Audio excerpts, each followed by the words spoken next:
Your Truth with life strategist Laura T. Real advice for regular people. Now, here's Laura. Hello and welcome to Own Your Truth, where we are talking real advice for regular people. I am Laura T. Thank you so much for listening. We're gonna talk about something a little bit different.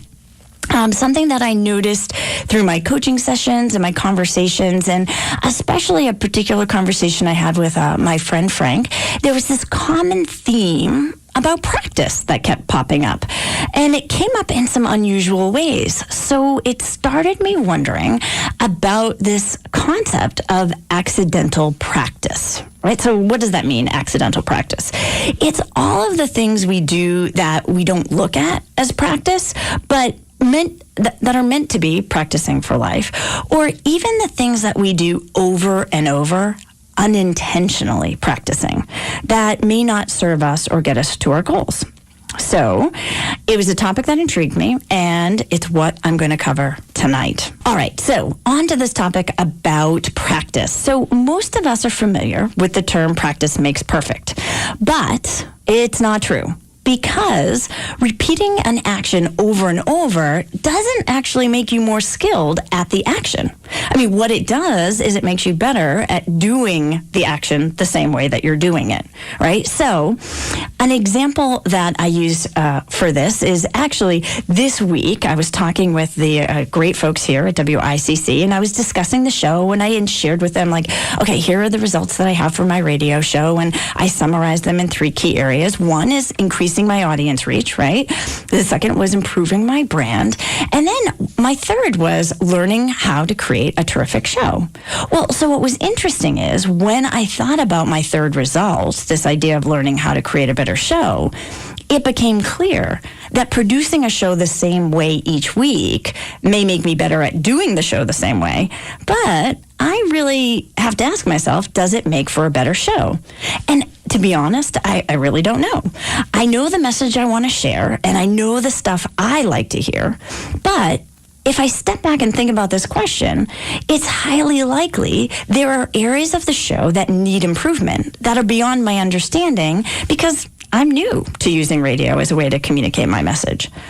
Until I revisited my result, I didn't even recognize the need to create an action plan to help me practice at getting better because I was so caught up in the doing, right? The doing, that creation of the show. I mean, I didn't even think about the fact that I was currently practicing my show a certain way and not asking myself, does it really get me to the result I want? So you'll notice that as I talk about practice tonight, you'll hear how easy it is for us to get caught up in that doing and get to the point where we're not really stepping back and reflecting on the purpose of what we're doing, or even asking ourselves, is the way that we're practicing the best way to get us to our result? So that's what tonight's all about, right? We're going to explore some of the ways we accidentally practice, and I'll give you some questions to help you consider if your current form of practice is intentional or unintentional. All right, so let's get started. I mentioned tonight we're going to talk about accidental practice, right? These are the things that we unintentionally practice that may not serve us, and the things that we may want to consider a different form of practice to actually get us to the result that we want. So, with the start of the show, I debunked that cliche, practice makes perfect, because, practicing the same thing over and over doesn't necessarily improve our skill in that area.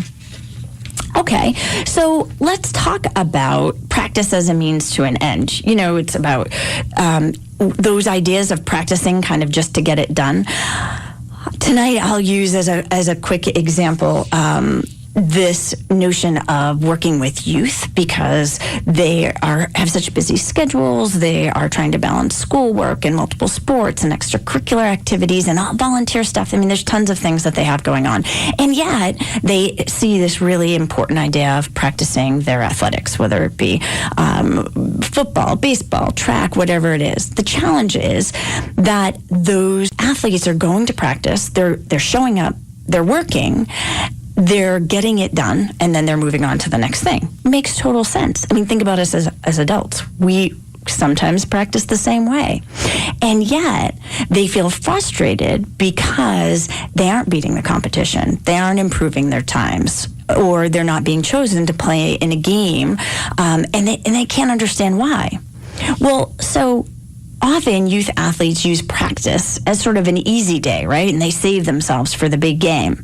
When the reality is, if you don't practice like you're in the game or at the meet, you're practicing during the game or at the meet. So different challenges and scenarios present themselves when you're pushing yourself to the limit. And the reality is, if you aren't practicing for those situations, you aren't prepared to deal with them when they happen. So one of the key people to study, and he brings such clarity on this topic, is an athlete like Michael Phelps. It's highly documented that Phelps treated every practice like a swimming meet. So he created scenarios of things that could potentially go wrong during the meet and how to respond. He would also practice perfect races in his mind, so it was clear what he needed to do to create the result he wanted in real time. So during the Beijing Olympic Games, when Phelps' goggles filled with water during the 20-meter butterfly, it didn't impact his performance because not only had he practiced without goggles, he also practiced a perfect mental race, knowing exactly how many strokes it would take to get to the end of the pool to win. And so he did. The message isn't that you need to be as committed as a Michael Phelps, but if you're looking to create improvement, you have to ask yourself, am I practicing as if it's the real thing? If not, you're practicing to practice, which is fine if a practice result is what you're looking for during the big game. And so I use this example of youth and sports, but think about as adults, if we're doing a presentation or if we're going on the radio or if we're doing these things, are we practicing like it's the real thing, the big game, or are we practicing like it's practice and giving ourselves leeway and room for mistakes and movement? So, okay, sports is an obvious place to talk about practice. What changes if you consider everything you do more than once as a form of practice? Have you think about things a little different. As a coach, I often talk to clients about habits, and many people come to me to help break what they see as, bad habits. I have my air quotes. And they're often looking for instant results. What most people don't consider is the days and months and years they've been practicing their bad habit, like literally reinforcing the strength of the habit in their brain. So they overlook the amount of practice it took them to get to their place of dissatisfaction, and they discount the amount of new practice it will take them to reach their goal. So what we're going to do is take a brief break to listen to this week's Own Your Truth with Laura T., Music Artist of the Week. And we're going to talk more deeply when we come back about an example of how this idea of practice, years of practice doing the thing that we want to break, impacts our ability to make the change. All right. So I want to just share with you this week's Musical Artist of the Week. I'm so excited to share music from Shannon McMahon, a singer-songwriter from Stratford, Connecticut, who creates contemporary folk music with rich vocals and songs that resonate with a strong sense of human experience. The song that you're about to hear, Sharon wrote while looking up in the sky and making a wish on a star. When the star started to move, she realized she'd actually wished on an airplane and wasn't sure wishes came true when you wish on airplanes.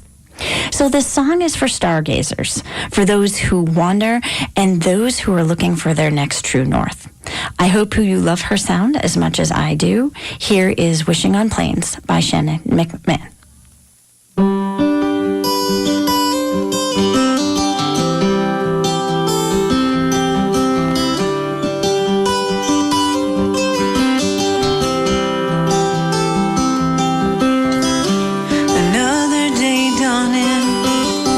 Nothing much to do.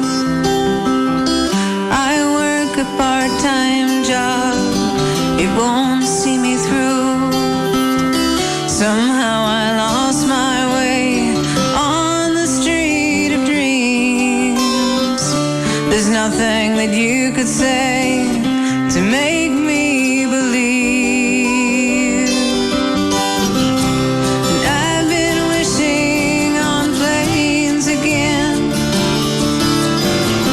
That's why my wishes don't come true. If I could only see the stars, I could find my way back to you.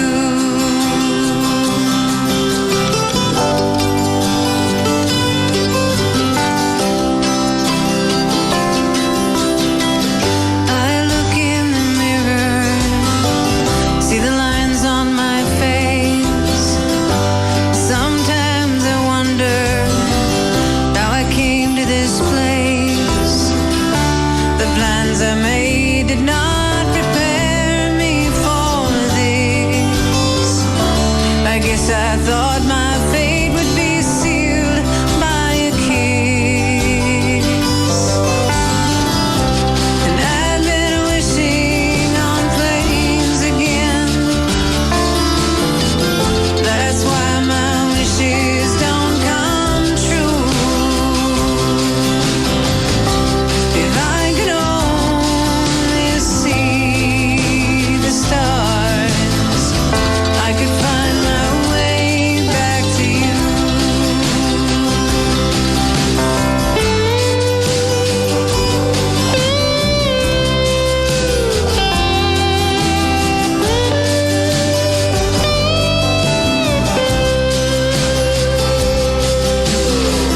Star bright on a moonlit night, first star I see. I quickly make my wish, then it dawns on me. When I see the taillights streaming across the sky, strings of broken dreams fading before my eyes. I've been wishing on planes again. That's why my wishes don't come true. If I could only see the stars, I could find my way back to you. If I could only see the stars, I could find my way back to you.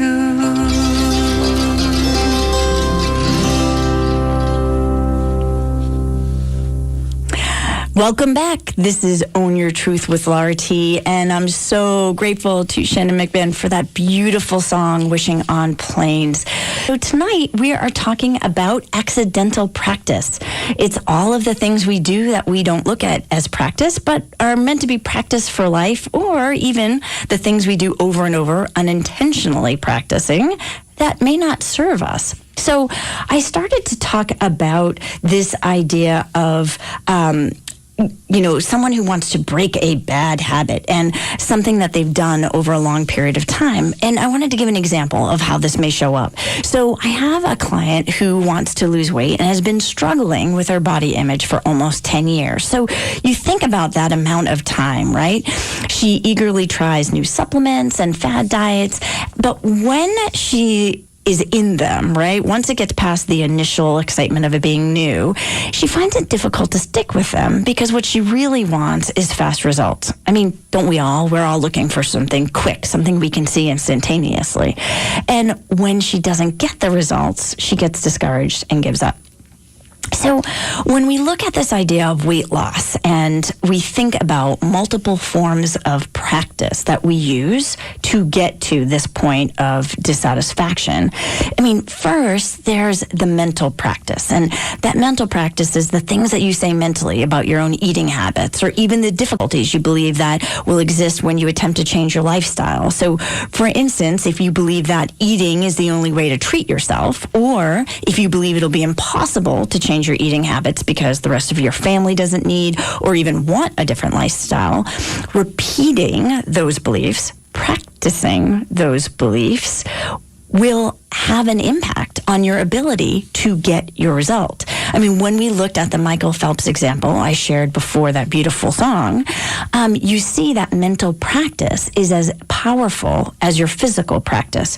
And when you're using that mental practice unintentionally against your goal, it will prevent you from getting the result that you say you want. So then there's the second form of practice, which is the physical practice. What changes when you think about your eating habits as a form of physical practice that can actually be broken down into two smaller practices and a result? And I'm going to tell you what that means right now. So the first practice is the trigger. This is when you unintentionally practice responding to something. So for instance, if we use this idea of losing weight and you are, let's say, a stress eater, you've created a connection between stress and eating. And you unintentionally practice that connection every time you respond to stress with food. But we're not taught to think about it this way. So then you get to the second piece, which is the second practice, which is the habit. That's the intentional practice to the trigger, right? You may not like what you do with this practice, but it's true you practice it because you repeat it over and over. So you intentionally respond to stress with the eating habit of eating foods that don't nourish your body, but you may tell yourself that they temporarily satisfy a need, or maybe they subside the pain of the stress. And so you have these two sort of mini practices that you do, one unintentionally, one intentionally. And then there's the result of those practices, which is the not being happy with your body image. So step back from this habit of stress eating and think about all of the opportunities you have to practice this each day, each week, each month, and even the years. For example, this client that I work with, 10 years has been struggling with this. So when you unintentionally have these practices that have become strong habits, you want to be realistic about considering the change in practice now. Of course, change can happen, but it takes intentionally creating new practices. It means replacing your current practices. So what new mental practices do you have to implement to feel good around making a lifestyle change? Using stress eating, consider the trigger. What new connection can you make with stress? How about going for a walk? Or if that's too big a step to take, what about practicing eating body-nourishing foods and limiting them to measurable amounts? Listen, I can give you a couple of simple examples, right? And this is to get you to think differently. This isn't about giving you an answer. It's about giving you a way to think differently around what you practice and to have you start noticing the practices you implement that don't really help you get you to your goals.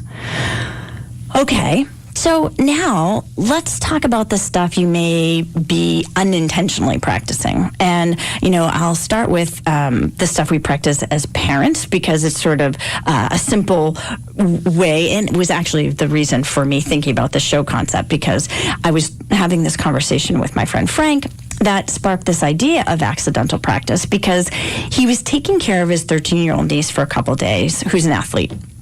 He noticed that when she came home from school and sports, she tossed her bag full of dirty stuff on the floor, right? I mean, this happens often in homes around the country. So he asked her, hey, what happens with the stuff? And she said, oh, my mom takes care of it. And she walked into the kitchen. So, in the moment, he's walking in, and although he thought to himself, well, your mom isn't here, he quickly got carried away with, okay, what are they doing for dinner? And helping to make sure she got her homework done, and, taking the dog out and getting to bed, and all of the stuff that we do to take care of a household. So the next day, after she had left for school, he realized the bag of dirty stuff was still there. And he started thinking, would his niece need clean stuff for practice? And then he wondered, should I help out? But then he thought, well, what if, she knows that it's there and she left it there intentionally? Or, what if she's expecting that the stuff will be there and not really thinking that her mom isn't home? And he didn't really know what to do. But because he didn't want to disrupt any plan that his niece had with the stuff, he left it there and went to work. So I mention this because it's important to recognize we're all practicing something with our habits, intentionally or unintentionally. So the practice here is that the niece comes home and leaves her stuff at the door and the mom takes care of it. But what happens when the mom isn't there? Again, it's easy to get caught up in doing it, getting it done the fastest way. And especially as parents, we can get caught up in our own habits. However, what changes when you step back and carefully consider how is your habit, or your practice in this case, impacting your ability to prepare your child for the world? So kids need to practice preparing for their day, making their own breakfast and getting their own lunch together and making sure they have their stuff for school and sports. So they need to create these systems for success now while they have backup at home. When a student goes to college or moves out, they don't have that luxury of having somebody at home. And those aren't skills that are necessarily natural for every student. And so they have to learn their own practice, create their own habit of putting together their stuff. Another example, because I heard a young mom complaining this week about being in a restaurant with her kids and getting dirty looks from other restaurant goers for handing her child an iPad for entertainment. Now, it's important to know the conversation tonight is not about whether children should have technology at the table, which is another topic for a totally another day. This is about remembering what we're practicing. By handing your child a device, or equally important, by being an adult on a device at the dinner table, which I don't know about you guys, but I see all the time, you are practicing, or in this case, not practicing social skills. So I have to admit I have a bias about this topic because I love dinner. Not just I love food, but dinner is an important social time for me.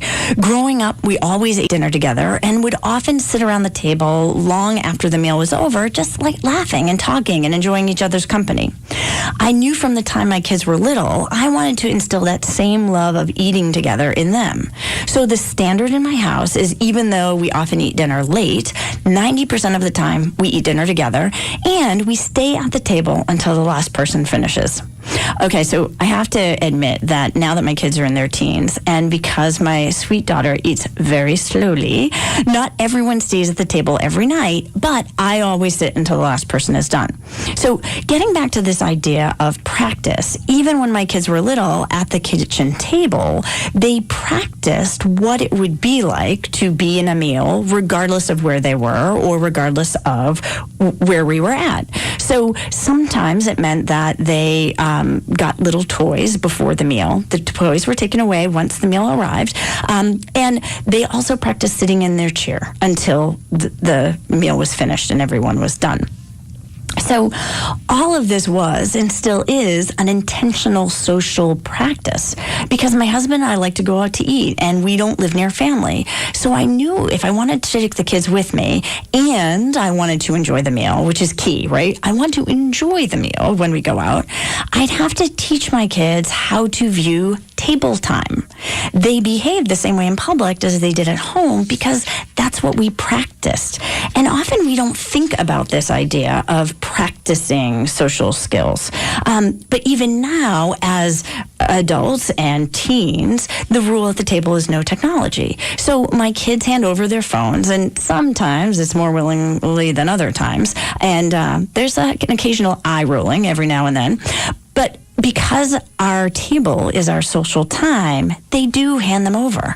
And so in life, a conversation is sometimes boring, and other times tensions get really high, and sometimes you'd rather be anywhere else but at the table.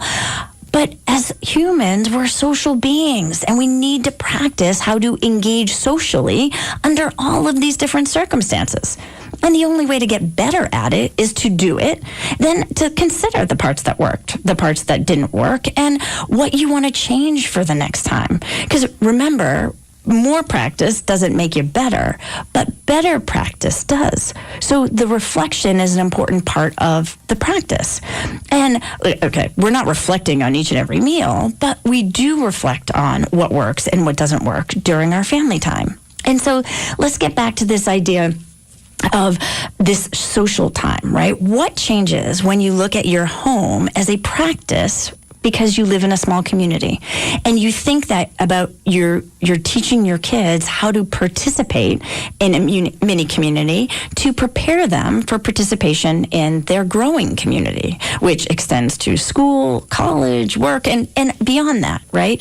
And so we're constantly practicing whether we do it intentionally or not. So what do you do really well in your mini community, in your family, and how are you practicing that? What would you practice to be a better community in your mini family? And I'd love to hear your answers to both of these questions. Go to the Own Your Truth with RT Facebook page and share what's working, what's not working, because as a community, we can all learn together and grow. And we are practicing how to be social, and we're doing it every time we sit at a table. We're doing it every time we engage in a conversation, and we do it every time we're on our phones and at our technology. So we're practicing whether we do it intentionally or not. Okay, so what are some other examples of accidental practice? Well, communication is a great place to explore this idea of accidental practice because most of us don't think about the fact that we are practicing how we communicate every time we engage with someone, and especially with the people that we love. So I have a client who has a challenge communicating with his wife. His wife has a very strong behavioral style, and to him, her comments feel condescending and she can come across as somewhat of a know-it-all. So as a coach, my job is not to dispute someone's feelings about their partner, but to help them find ways to work with what they feel they have. So again, thinking about this idea of practice, right now, this is how they practice. So, for example, he comes home from work and she quickly jumps on something that hasn't been done around the house. And he gets defensive and lists all of the things he's done during the weekend. And then they don't have time and mentions he doesn't have time during the week. Then, during dinner, my client will attempt to talk about his day, and his wife will quickly respond with a solution that he would then argue wouldn't work. And most of the time, it wouldn't even matter what she said. Even if the suggestion was a good one, he didn't hear it because he had practiced discrediting her idea before she even shared it. And so then she would have her response, which, was that he doesn't want help, and they would both leave the table angry. And so we look at this unintentional practice, and we can see it in how we communicate. They spent years practicing this way of interacting with each other, and it didn't work. And yet it was like him coming in the door was like Pavlov's dog. The bell would ring and the practice would begin. And so I'll have you think about some questions. What communication practices do you engage in unintentionally? What changes when you think about how long you've practiced this way of communicating? And what does it take for you to create a new practice? What new approach to communicating could you practice? All right. So a final example of practice for tonight is one that I've really been thinking a lot about this week, and it's how much we practice being right. So it's really natural because our brain has two jobs: to answer our questions and prove us right. But does that idea of being right really serve us? So a great book that I've been reading is by Jennifer Garvey Berger, who wrote Unlocking Leadership Mind Traps. And I highly recommend this book. She points out that our experience of rightness kills curiosity and prevents openness to data that could prove us wrong. It also changes the way we treat people. But focusing on this idea of being right and it killing curiosity, I'll use myself as an example.